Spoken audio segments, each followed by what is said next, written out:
today, giving continuation to the third part of this book that deals with the moral laws, or the natural laws, or the divine laws, either way you choose. Now we are in the law of freedom. You have completed the topic of free will. And we are actually on question 859 of fatalism.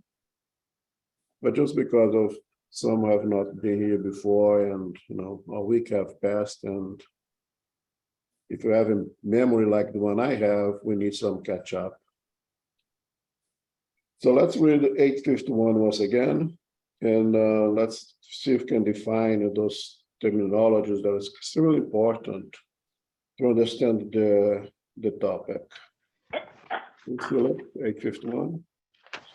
Does fatalism control the events of life in the sense commonly attached to this word?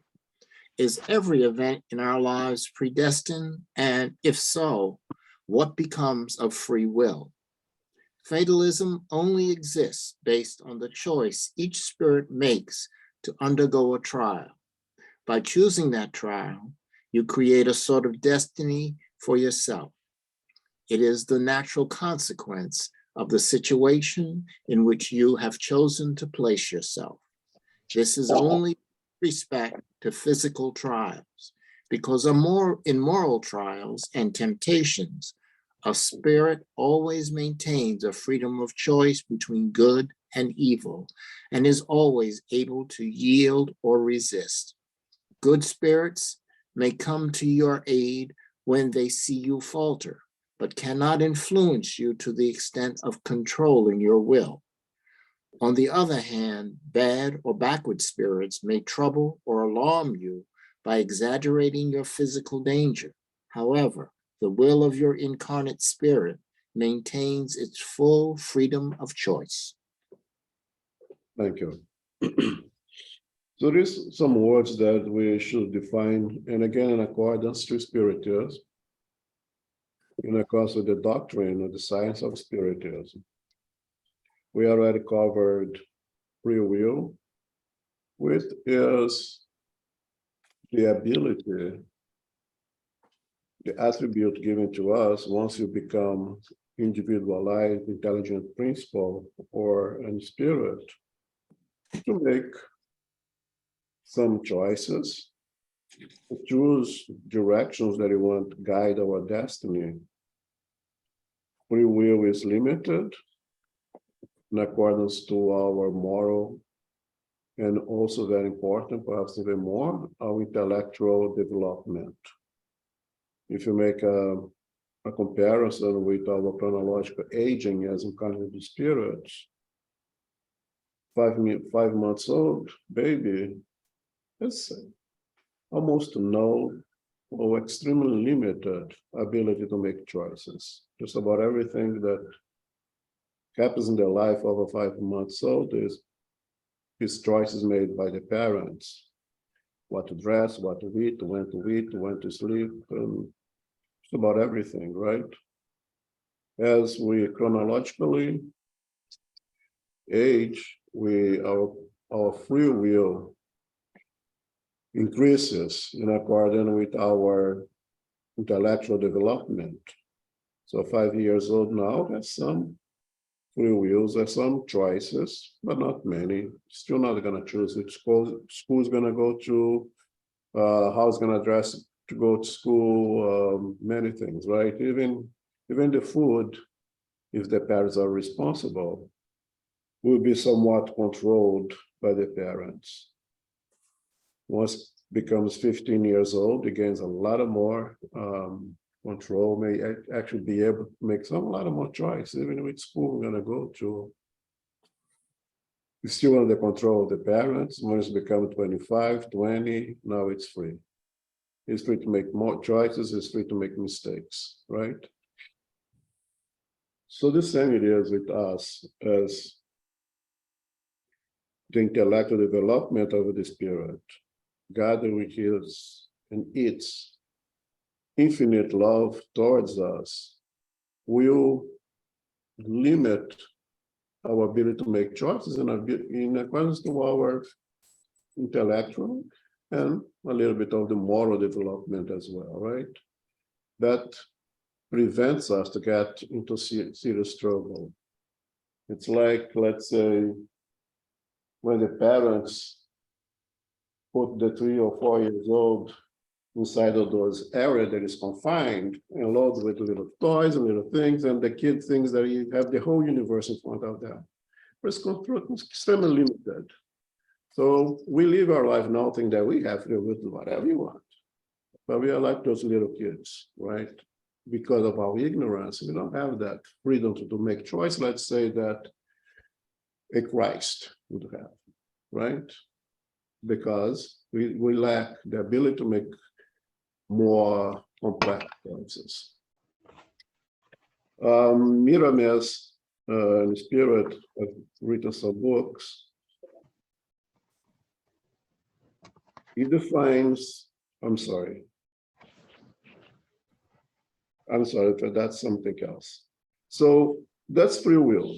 Now, free will is a lot philosophically disputed by different philosophical doctrines or sections, right? The primary one is determinism, that completely opposes free will. Actually, determinism established that free will is just an illusion to create for ourselves to feel good about ourselves, but it does not exist. Okay. It always starts with a more religious determinism, in which God tells what's going to happen to you, and that's it. Once the era of Illuminism starts with positivism, then came also the resurgence. Not like a resurgence, perhaps was always there, but at one point you could not speak of it, or you got burned by the church, right? So when we get some more freedom from the church to express ourselves, then the determinism came back. And with positivism, it established that everything that happens in our life is determined by a series of circumstances. And that would be our gender, our culture, where we live, everything together. All those things together determines everything that you do. That there is an illusion that you make choices. Like that. So if you wake up, again, I use the same example. If you wake up in the morning and you have some free time, you woke up before the alarm went on, and you have a choice of, what I'm going to have for breakfast. And you open the pantry, you see some bread, you see cereals, you go to the refrigerator, and then you see the yogurt, you see the fruits, and you decide, am I going to eat here, I'm going to eat out. You decide to eat in, you decide to have cereals with yogurt, and you think that you made that choice. In reality, you did not. Everything was planned. There is no way to avoid. Wake up at the time that you woke up, before the alarm went on. There was absolutely no way to change the fact that you were going to have cereal with yogurt at that moment. Nothing of freedom of decision, which goes definitely against what Spiritism teaches. Fatalism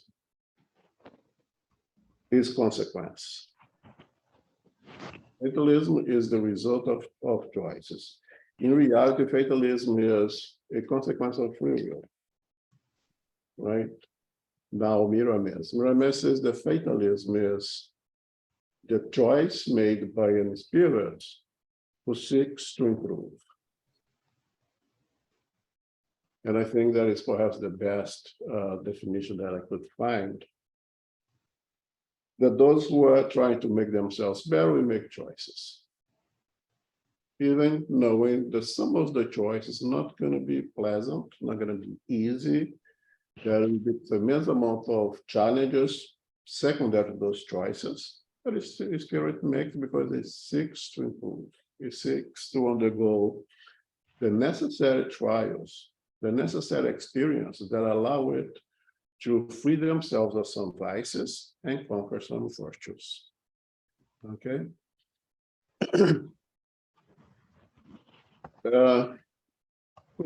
Try to get an example of what would be fatalism. Because the fatalism does not oppose free will. Determinism does. Okay. So let's say that for the last 3 incarnations, I had to have a serious problem with gluttony. Couldn't see food. I would devour everything in front of me without limitations. By doing that abuse, I somewhat harmed my perispirit. Okay? It's a consequence of the lack of discipline. All right? And I'm sick of being so abusive to my own body. I want to mention that. And I'm in the spiritual world, and my spiritual guide comes to me, talking, you are able to make some choices now. You have evolved enough that you can participate in a reincarnation plan, so to say. You have this problem with gluttony. You can see your perispirit over there, or have that wish on your pancreas over there. So it's not looking really healthy right now. What are you going to do about that? You have any choices here, right? So I can go in and as a diabetic, maybe if I have diabetes, I'll control myself. And I come in, not as diabetic. I come in and continue to having discipline with my eating habits. So by the age 45, 50, I become a diabetic. What's that? I had planned that I would become a diabetic. And they gave me a breakdown. You go there, you live life.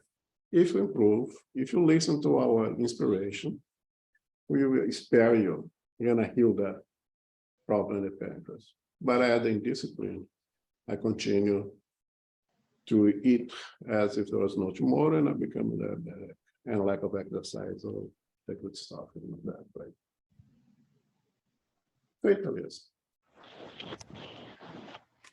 Consequences of my free will. Okay. Now, next incarnation comes in.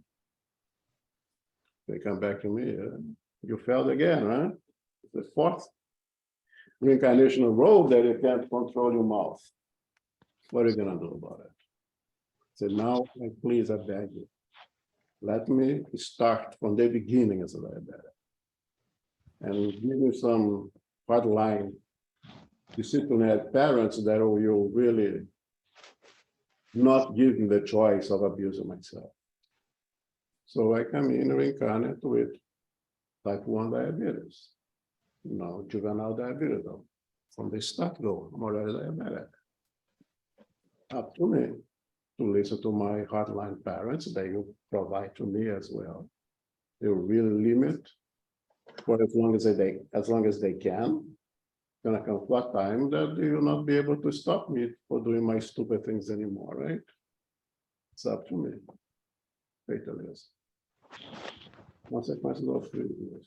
I'm seeking to improve myself. I have this horrible vice, and I want to improve my discipline. It's going to be easy. Well, so 4 in the reincarnations already. I'm having a problem with controlling my mouth. It's not going to be easy. Right? I'm not going to transform myself in someone who have discipline in 1 incarnation that easy. But I can accomplish. Fatalism. Okay, it's a consequence of free will. So in spiritism, we understand that we have relative free will, and it's relative to our moral and special intellectual progress. And once I assume that I want to go through this, now I have to go through this. I assume I chose to come in with the juvenile diabetes. is a certain thing. It's lies. It's in my pancreas. No, I'm not gonna make any insulin. I'm gonna be diabetic. There's no way around it. Fatalism. Choices that we make because we seek to improve ourselves. And again, only those who are able to participate in that reincarnation plan will have that. Now we have to understand also that the fatalism may be more direct or more indirect. I may have caused so much damage to my pancreas that I don't have a choice anymore. That spirit is already compromised. If I commit suicide, I don't know, by shooting my head, again, I had the free will, I chose to shoot my own head. Pretty much certain that the next reincarnation, I will have a physical defect associated to that cause of death. Maybe memory problems. It may be being have cognition difficulties, and maybe all kinds of psychiatric or neurological diseases. It is direct that you cause that damage, and again, you caused. We're gonna go through again differentiation of me being responsible for it or something that happens that was beyond my control. But if I made that choice, then it's a direct. Now I don't have a choice anymore the next incarnation. I don't want to have any brain problems. I don't want to have any cognitive problems. I don't want to have any neurological or psychiatric problems. I don't know. It's already there. You already did it. You should have thought that before. Now, at least for this next incarnation, you're going to have to deal with this. And hopefully, if you behave, the next one will be normal again. If there is something normal, if there is anyone normal. Is that clear, the differentiation between those three things? Free will, fatalism, and determinism? It makes no sense to continue here if you don't understand those things. Okay? So then we can jump to 859, which is our next one.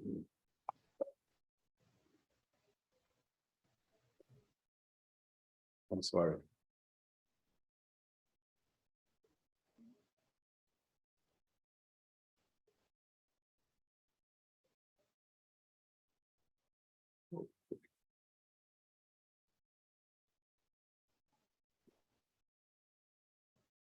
Page 59.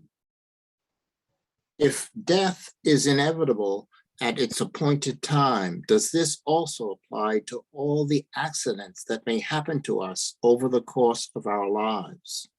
They are often small enough that we can warn you against them and sometimes help you avoid them by directing your thoughts because we do not like physical suffering. All this is of little importance to the life you have chosen.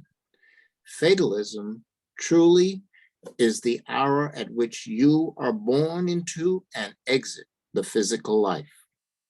Okay, I'll continue. Are these incidents that must occur in life and that spirits cannot help you avert? Yes. But you saw these incidents when you chose your life as a spirit.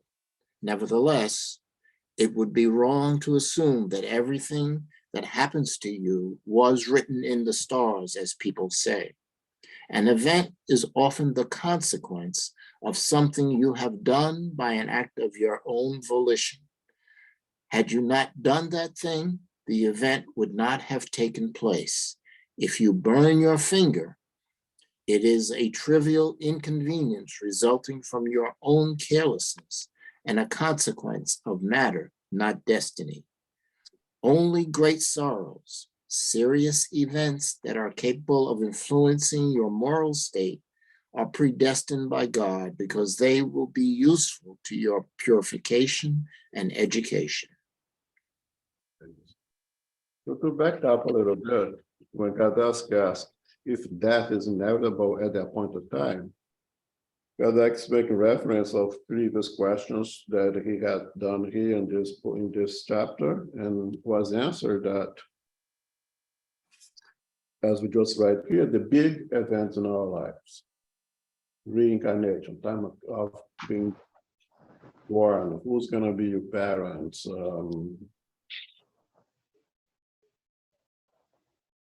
death, those big events are something that we worked out before, and pretty much we made that deal that, you know, my battery of the amount of vital fluids that I'm bringing to this carnation will last to 60 years. Well, that's the amount of free will that I was putting my battery over here. And if I use it properly, it will last 60 years. And around there, I'll be going right back. It can actually be extended in accordance to merit, and it can be reduced if I abuse it, right? Somebody gives you a car, fill up the tank and say, with this tank, it should be enough for you to drive from here to Washington, D.C. If you drive at about 80 miles per hour, no more than that. If I choose to drive at 120 miles per hour, maybe the gas won't make that, right? Well, I'm not going to make that. Right? But the plan was that you have a full tank of gas that takes from point A to point B without a problem if you keep the discipline, maintaining a reasonable velocity. I choose to do my own things. I'm not gonna have enough gas to make to Washington, D.C. My problem, my fault, I have to deal with that, right? So, but in general, most of us have time of death, again, not written in stone, but around 60. That's as much, vital fluid you have. It's gonna end up and gonna go. Now, the mode, the cause of death, so to say, very often is also pre-arranged, choices. It's going to be a violent death. It's not going to be a violent death. It's a chronic disease. They're going to be lingering, dying slowly for 6 years. I don't know, going to doctors every single day, hemodialysis 3 days a week, and it's going to be a long chronic death. You're gonna die of old age, or just gonna fall asleep and end up in the spiritual world the next morning. Pretty much arranged for us, right? Those big events are pre-decided to us, okay? But not the little things. Okay, so when Kardec asks if death is inevitable at that point in time, he's referring to this. That for those big events, we pretty much make those choices, and again, there is a direct and indirect. Okay, maybe I don't have a choice on my cause of death, as I misused my free will in the past. Maybe I will have to have a violent death because of my abuse in previous incarnations, and if that is, I cannot negotiate that anymore. Okay, but in general, okay, we can negotiate most of the time. We sitting here having this conversation right now, it leads us to believe that you had evolved enough to participate in our reincarnation plan. That our others were there were not able even to participate in those plans, and things will be the fatalism you come from. They making decisions for us. It's like they're 3 years old, right? Cannot make much of decisions. Luckily for us, those who make decisions for us only want what's best for us. Okay. So what about the little accidents, the things that happen in the course of life? It's just the course of life. Things happen. They're not so concerned with the details, with the small things. But even with the details, even with the small things, they tell here, they try to help us to avoid suffering because they don't like to see us suffering. If you just pay more attention, then they show seeking to be connected with them as they are always connected to us would help us to prevent most of those little accidents, right? And the Kardec continues asking, are there incidents that must occur in life and that spirits cannot help to avert? Yes, of course. And they would not most of the time, even if they could, because they know that those events leads to our progress. They may not be pleasant, they may not be nice, they may not be easy to tolerate, but they know that those hardships is exactly what we need, is exactly what will help us to review ourselves and try to eliminate those vices that lead to those consequences to begin with, and acquire some virtues. So there are some things that no one will be able to stop. Choices that we make, that we made, that are very important for us to go through. And again, they may not always be pleasant. Okay? But beyond that, we cannot put everything in the account of fatalism, in the account of the spirit's determination of the previous community. There's a lot of things that we do here right now with our indiscipline, with our carelessness, that happens to us. They say, oh, what's fatalism? No, it's just lack of paying attention. How you burn your hand, you put your finger over here on the hot stove. That's because you're being careless. And even those little things, if they can, they'll try to avoid, right? And again, take a car to drive to Washington, D.C., you have a full tank, they should last you there. If you are in discipline, if you choose to drive at 120, you're not going to make that. In discipline, carelessness, everything was prepared for you to get there, but you made your choices, right? So, but even in those little things that they can prevent us, they will prevent because they don't like us suffering, except for the big ones that are definitely necessary for moral intellect, moral growth more than anything. And moral is very important.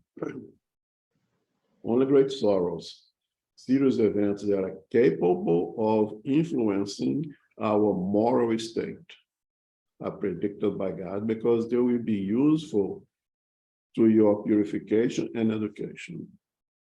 We're concerned here with morals, moral upgrade. Is again the elimination of virtues, elimination of vices, and the conquest of virtues. This is purely moral. That's what they are concerned with. And they will not stop us. They will not deny us the opportunity to go through some serious event that will upgrade us morally. Questions, comment?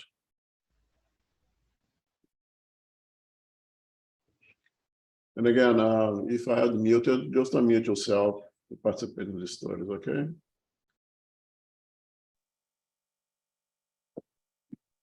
No? 860? Can individuals, by their will and effort, prevent events from taking place and vice versa? They can, if this deviation is compatible with the life they have chosen. They may prevent wrongdoing to do good, which should be the sole purpose of life, especially if the wrong might contribute to an, can't see the last line.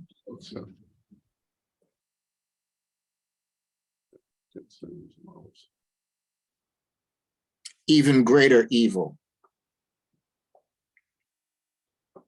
So can individuals, by their will and effort, to prevent events from taking place and vice versa? If that was not the case, then there would be no free will, right? If that was not the case, then putting all effort to better ourselves would not be very productive. So yes, we can. And as Olaf Tass tells, Love covers a multitude of errors.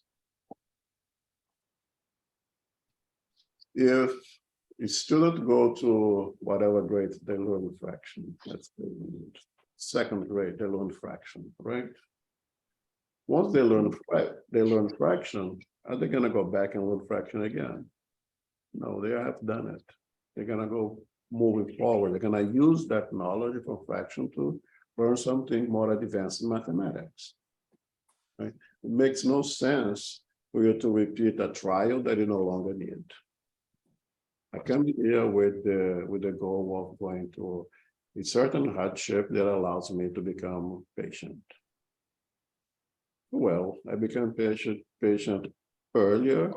I was able to reapply myself. Now I'm patient. Do I need to go to that hardship that teaches me to be patient?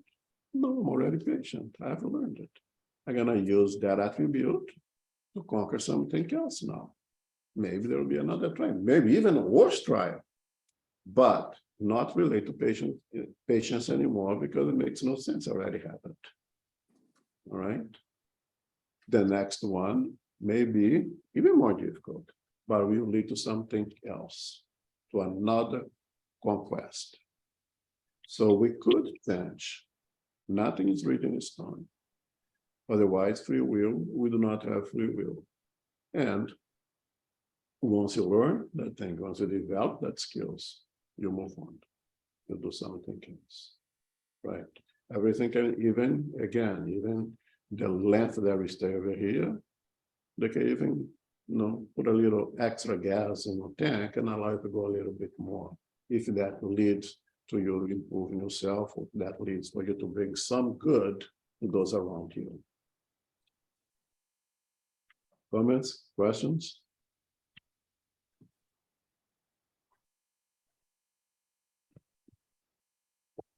Okay, move on. 861. Did those individuals who commit murder know in choosing their life that they would become murderers? No. They knew that they incurred the risk of killing one of their fellow creatures by choosing a life of struggle. However, they did not know whether they would or would not, because a murderer almost always deliberates before committing the crime. And if people can deliberate, they are free to carry out the action or not. If spirits knew that they would commit a murder beforehand, it would imply that they were predestined to commit that crime. No one is ever predestined to commit a crime. Every crime, like every other action, is the result of choice and free will. You are confusing two things that are quite distinct: the events of material life and those of moral life. If any sort of fatalism exists, it is only in the events of your material life, of which the cause is beyond your control and independent of your will. As to the acts of the moral life, they always emanate from human beings themselves, who always have the freedom of choice. In those acts, there is never any destiny. Okay, this is such a great answer. So no one comes here with a plan to be evil, to do bad, to harm someone, to murder anyone, to rob anyone. No, no one came here with such a plan. But all of us have our vices. All of us have our ignorances that we have to eliminate. So if I am extremely proudful, and anything that someone tells me that I think is an offense, I kill that individual. And I've been doing that for quite a few reincarnations. And I recognize that I'm suffering tremendously because of this. I have to overcome. this problem.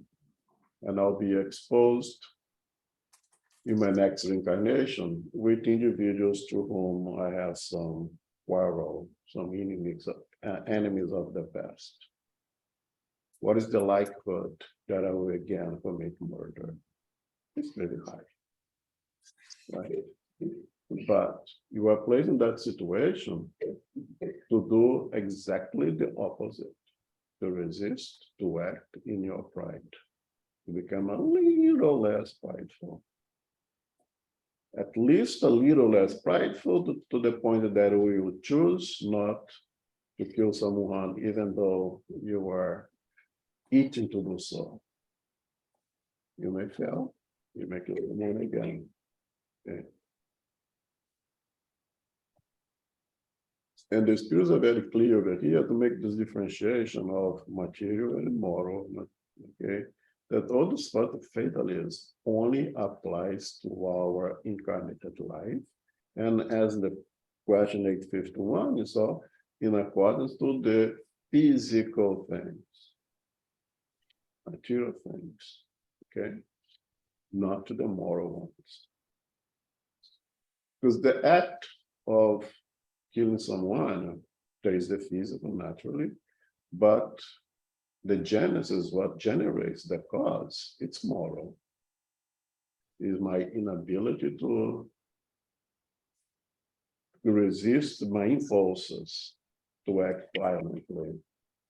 Is my inability to settle my pride, put myself above everything else, including someone else's life. It's really a moral problem, right? And then in order to come here and overcome this very difficult challenge, to face your enemies that will throw garbage on your face, and you resist that temptation, because the temptation will be there, unless the impossible had happened that you transform yourself in somebody else, right? For the last 4 or 5 reincarnations, every kind of offense that I think it is an offense, may not even be an offense, but I receive as an offense, I retribute to it, killing that someone, the likelihood that I'll do that again is very high. And being exposed to those situations is exactly what I need. Of course, because now you have to think of, what about the other one? What about the one who was victim of my stupidity? There is a degree of fatalism associated with that individual as well, right? Perhaps your goal, your trial is to be to face the enemies of the past with dignity, learn to respect, learn not to offend, not to do anything. If you fail, you may end up with a bullet between your eyes. Fatalism. You didn't have to die like that. But at the moment that it chose to be offensive again, it happened again. Okay? So no one in any consequences come here to commit a crime in any sort. Otherwise, God would not be just. But the likelihood that we may commit a crime is there not because of the fatalism, but because what we are, morally speaking, that's what we are. No, I can't. Someone curses my mother, you better go and buy yourself a box and put yourself on that because I'm going to kill you. Just plain ignorance. Until I overcome that, I'm gonna have to face circumstances. If someone gonna offend my mother, I'm gonna have to resist to the temptations. And as a law of nature, if you don't use it, you lose it. You resist once, you resist twice, 3 times, 100 times, and now you don't have to resist anymore because it's no longer part of you. You lose it. Now you don't have that vice anymore, you conquer that. And unfortunately, with us, you need repetitions. If you don't have big biceps, you're gonna have to do repetition of lifting masses every single day. It's gonna be painful. The next day is gonna be sore. But if you don't have big biceps, repetition until you break enough fibers and you get connective tissue between them and they look big. To transform our vices into virtues, we need to go to repetitions. And as many as need, we have eternity ahead of us. Okay? Page 62. Yes, just a minute. Yeah. There are individuals who never succeed and seem to be stalked by a bad spirit in all their endeavors. Is this not what we call fatalism? It is definitely fatalism, if you want to call it that, but it results from the type of life chosen by those individuals in the spirit state, because they wanted to exercise their patience and resignation through a life of disappointment. However, do not believe that destiny is absolute. It is often a consequence for individuals who choose the wrong path, one that does not correspond to their intelligence and abilities. If people try to cross a river without knowing how to swim, they stand a very good chance of drowning. And we can say the same about most events in your life. If people only attempted things they are in harmony with their abilities, they would usually succeed. The cause of their failure is their conceit and ambition, which veer them off their proper path and make them mistake a desire to satisfy passions for vocation. They fail by their own fault, but instead of blaming themselves, they prefer to blame their star. For example, an individual who could have been a good craftsperson and honestly earned a living in that capacity prefers to write bad poetry and ultimately dies of starvation. There would be a place for everyone if everyone assumed their proper place. Okay. We always want to blame somebody else or someone else or something else for our trouble, but it's never our fault. Prison is full of innocent people. Yeah, everybody that's innocent, right? They didn't do it, or they were allowed to do by somebody else, or some other circumstances. We very rarely take full responsibility for our decisions, what we choose. So, other individuals who never succeed and seems to be stalked by bad spirits in all of their endeavors. That's always it's my obsessor's fault, not mine. So what the spirit says, maybe some of the things may indeed be the result of the choices that we made, that in order to develop patience, to develop the ability to have to resign, to have an active resign to things that are outside of our control. We may choose to have this pitfalls after pitfalls after pitfalls. Nothing works well for someone toward the whole incarnation. They try different courses in the school and they fail all of them, and they never do well in relationships and vocations, and things happen. It may be like the fatalism. It may be a choice that spirit have made. That I really have to work in being more reasonable and accept things that I don't have control of, and I choose this hardship. And again, if you make those choices and you come in with the ability to exercise those choices, because you're ready to do so. It's not going to be easy, because they make think, oh, no, that's too much for you. You cannot handle it. You're going to fail. I'm not going to allow you to do it. Okay. To go to your academic advisor and you are an average student, people are 3.5 GPA or so, and notice some you walk in there, I want to take 25 credits this semester. And I said, no, are you crazy? You can barely manage 12 credit. I'm going to allow you to take 25 credits. Same thing with spiritual. You may want to progress so fast that you want to become multi-racial or reincarnation. They say, no, no, no, no, no. Hold off. Right, that much will be good enough if you make it. You don't go for that much, right? Because it's hard, it's not easy. Or our ignorance may be such that they say, oh, you want to do it? You want to try it? Go ahead.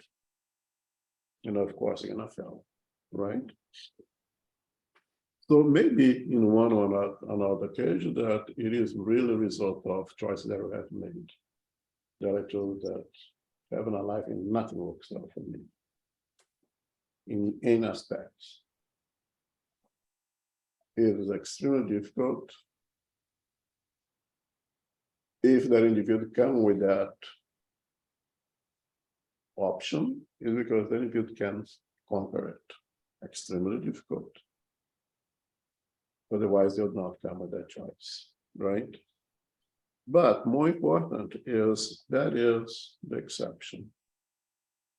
The majority of the time that this individual is going through failure after failure after failures is bad choice doing here right now. Nothing to do with the fatalism. Maybe the plan out there was completely different. But coming here full of pride, full of vanity, or perhaps with fears, or perhaps with doubts, all those vices, and leads us to deviate completely of what was worked on, that we make choices and do something completely different. Now I come here, let's say, with good mathematical skills. Okay. And then, mathematics is associated with music, with architecture, with civil engineering, good things, right? I'm good at mathematics. But I'm horrible at music.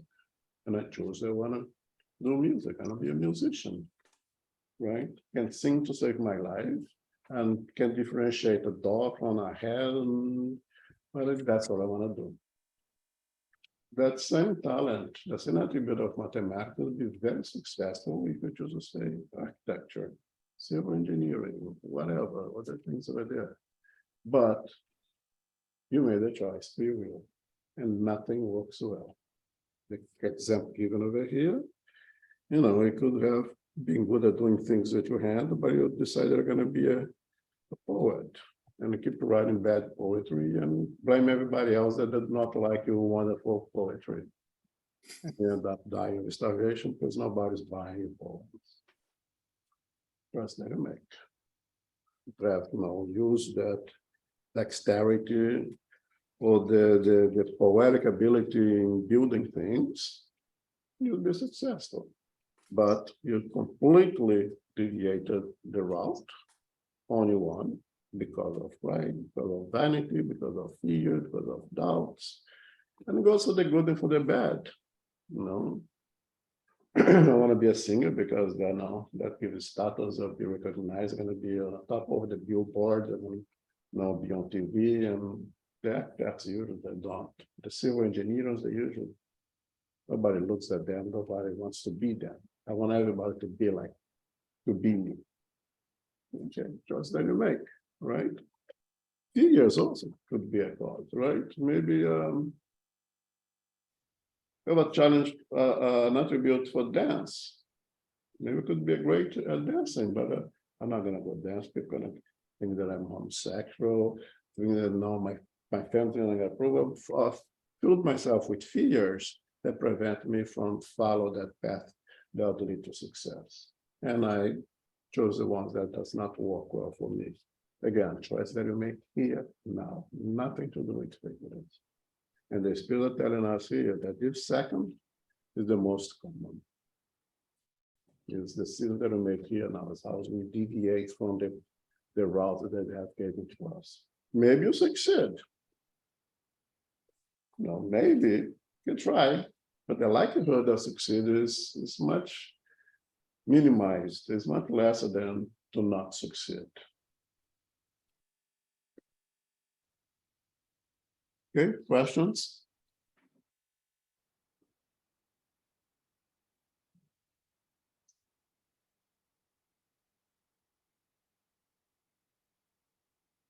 Jesus. Marvelous. 683. Do social customs often force people to follow one road rather than another? And is their choice of occupation often controlled by the opinion of those around them? Is the feeling that leads us to attach a certain amount of importance to the opinions of others an obstacle to exercising our free will? Social traditions and customs are established by human beings and not by God. If people submit to them, it is because they want to, and their submission is an act of their free will. If they wanted to free themselves from those customs, they could do so. Then why do they complain? They should blame their pride rather than social customs, because pride makes them prefer to starve rather than stray from what they consider to be their dignity. Nobody thanks them for their sacrifice. Though God would take note of the sacrifice of their vanity. We are not saying that you should resist public opinion or customs, as in the case of some people who are more eccentric than philosophical. It is just as absurd to allow others to point or stare at you like a curious animal, as there is wisdom in voluntarily descending when you are unable to stay at the top of the ladder.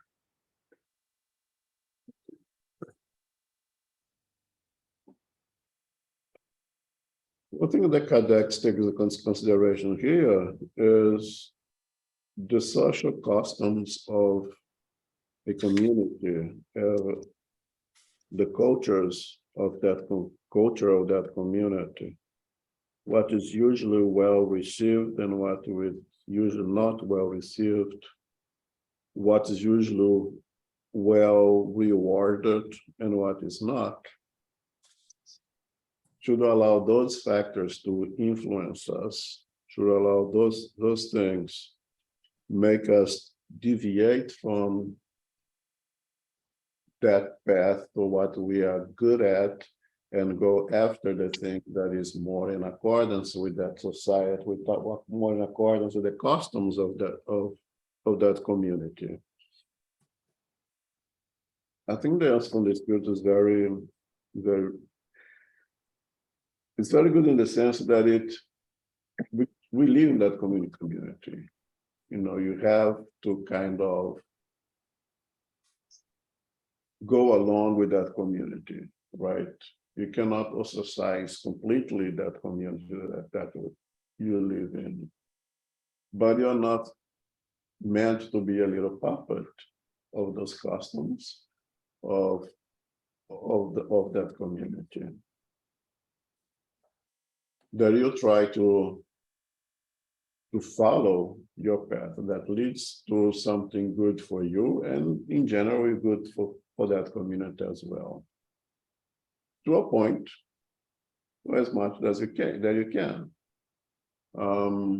Again, I can use the example of in community and society that is still retrograde, that is still says that the man should not dance. You have the attribute of dance. You could use that talent to bring happiness to many people, but people need to be open-minded to it. People have to be receptive to it, right? You go as long as you can, and if you can't, then you have to get down the ladder, right? There is as much ignorance of those individuals, the retrograde society, as there is also the guy who is trying to swim against a current that is impossible. So there is the reason has to play a role here. I will seek to I'll do my best to achieve that objective, but I may encounter obstacles that will be impossible to overcome. And one has to be smart enough to know when it's impossible and don't try so hard. Then it becomes really a problem of that society. if the individual is able to leave and go somewhere else. It's today we can do it. In 1860s are more difficult, right? You are more likely to have to confine to the customs of that society because they have that possibility of mobility from point A to point B as we have now, right? Any questions?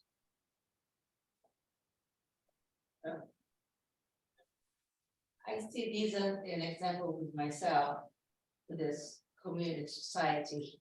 When I was doing the exams to go to college in Brazil, I wanted to do physical education. I was about sports and I said, I'm gonna do physical education. And my father looked at me and said, no, you're not, because I don't wanna see you being a teacher at school. At that time, I'll not say the year, but fitness was not that thing that it is today. So yeah, I will be a teacher at school or at the gym. But I regret. Because You regret not doing? not doing, Not I doing, okay, didn't okay, face my father. right. I said, okay, what do I need to do? All right, I will do. And so I ended up doing biology, which I don't like it.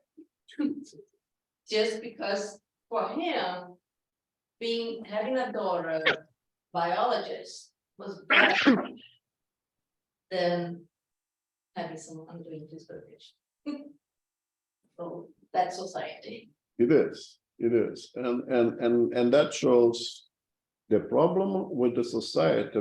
I mean, how can anyone suggest that being a teacher is not a valuable thing? Right?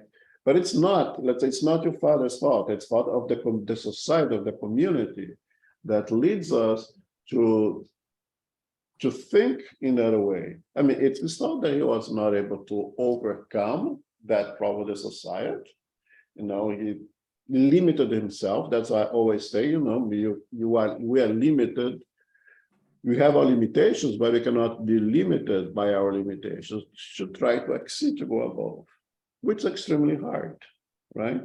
And having the best intentions, want something better for you, but it is such a big mistake that you don't see any more evolved society that, we've. What I love to do is to wash dishes. I'm great at washing dishes. Why can't I be a dishwasher? Why can't I make a decent living, dignified living, washing dishes, doing the best that I can do being a dishwasher? I don't want to be a cook. I want to be the dishwasher, and I do a great job at it. And I go, as Shakespeare would say, right? And love starts when duty ends. I go beyond my duty as a dishwasher. I put love on it. Everybody gonna love me, gonna love everybody being a dishwasher. Why can't I make a decent living, be respected as a dishwasher? In anywhere in the world where that does not apply, there is a serious problem in that community, in that society. Because you may be the best professional doing whatever that you choose to do when you put love. And again, love starts when duty ends. Right, according to Shakespeare. But unfortunately, many societies, we don't see it this way. There's a lot of taboos to overcome. The taboos of homosexualism, the taboo of a woman cannot do this, the taboo that this, you have to make more money. And that's now been frustrated a lot of people, and a lot of people cannot overcome that frustration. I yes, coming to the US, I did a certificate and I became a swimming instructor. That's great. So welcome. And I never worked as a biologist, I assume. Yeah, who was that? There was one of colleagues over here that the parents demand them to go to medical school and be a doctor, and he did. So the day they graduate, they got this problem because you want the certificate here. You can hang the wall. I'm gonna do what I want to do now. I forgot what he wants to do. But it's not to do with medicine. You want to be a doctor here? Here's the diploma. It's all yours. You can have it. Now I'm gonna go live my life and do what I want to do. But not everybody is able to do that. All right, we close here now. Next Sunday, we have the Q&A. If the topic of fatalism, free will does not raise question, I don't know what could. Please bring the Q&A on Sundays, write it down, send an email if you don't want to open your mouth. We need help to have this productive. All right? I'm gonna close it our meeting with a prayer. Carol, can you make a final prayer, please? Sure. Thank you very much, Elmo. This is very inspiring. And thank you, everyone. Thank you also, Philip, for reading, and everybody for participating. Infinite Creator and Supreme Intelligence, we give thanks again that we are together for our study of the Spirit's book, our topic centering around fatalism and free will and beyond. Fatalism is a consequence of choices. Relative free will gives the spirit the choice to accept a trial during physical life. Excuse me. Free will of your incarnating spirit gives you freedom of choice. Fatalism can be the hour of the entrance to life or your birth and the departure of your life through death. Generally, the amount of vital fluid is predetermined. However, there are exceptions and variations on this theme. Love conquers a multitude of errors. We try to shift and change our vices into moral virtues. We're reminded that we live in society and that social traditions are established by humans and not by God and natural laws.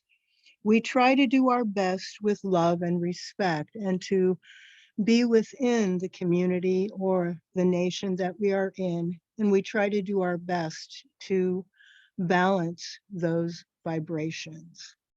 We give thanks to our spiritual benefactors and the good spirits for guiding and inspiring us tonight. May we receive the love, light, and peace of Christ within us for our loved ones and for our directors, our counselors, our mediums, and workers. We pray for inner peace and especially for world peace for those who are suffering, not only mentally and physically, but also spiritually. And we do pray for a great outcome in right divine time for all those who need help, healing, love, and assistance. We pray for our SGNY and all spiritist centers throughout the world that they may grow, expand, and be protected. As we close, we humbly ask for safety and protection, that we return to family, friends, loved ones, and coworkers to be inspired and to assist them as we are able to do so. May we go forth now as beacons of light, love, peace, and service. So be it.